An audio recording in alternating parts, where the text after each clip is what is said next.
ओम नमो भगवते वासुदेवाय। आज की कहानी अति शिक्षाप्रद कहानी है। यह संसार बड़ी बड़ी अजीब व गरीब किस्म के लोगों से भरा पड़ा है, जिनका पहचानना बड़ा मुश्किल हो जाता है कि ऊपर से कैसा है और अंदर से क्या है। जब तक आप उन्हें अच्छी तरह से पहचान या उनकी अच्छी तरह से परख न कर लो, उसे अपने पास या अपना कोई राग मत दो, न ही अपने पास आने दो। इस कहानी से हमें एक बहुत ही अच्छी शिक्षा मिलेगी।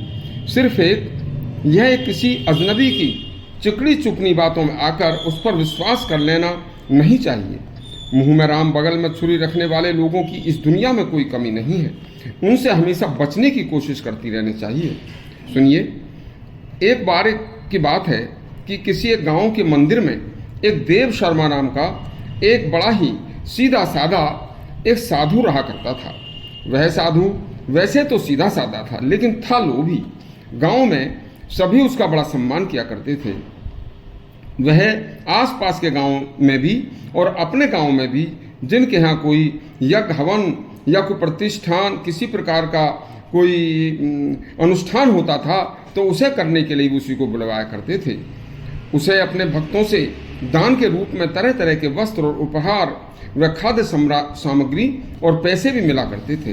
उन सब वस्त्रों को व खाद्य सामग्री को बेच के उन्होंने काफ़ी धन इकट्ठा कर लिया था। अब साधु कभी किसी पर विश्वास नहीं करता था, हमेशा अपने धन की सुरक्षा के लिए चिंतित रहता था।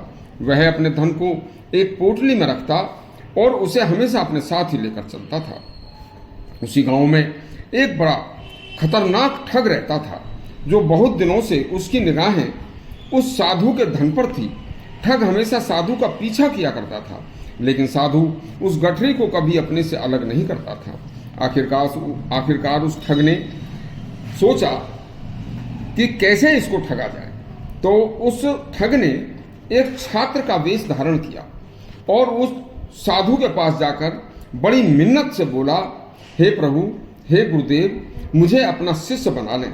मैं आपसे कुछ ज्ञान प्राप्त करके आपसे शिक्षा लेना चाहता हूँ और आपसे दीक्षित होकर अपना जीवन सफल करना चाहता हूँ। साधु उसकी चुपड़ी चिकनी बातों में आ गया और साधु तैयार हो गया। और इस तरह से वह ठग साधु के ही मंदिर में उनके साधु के साथ रहने लगा। ठग मंदिर की सफाई करता, अन्य सारे काम करता तथा खूब साधु की सेवा करता। जल्दी ही वह ठग साधु का एक बड़ा विश्वास पात्र बन गया। एक दिन साधु को पास के गांव में से एक अनुष्ठान के लिए आमंत्रित किया गया।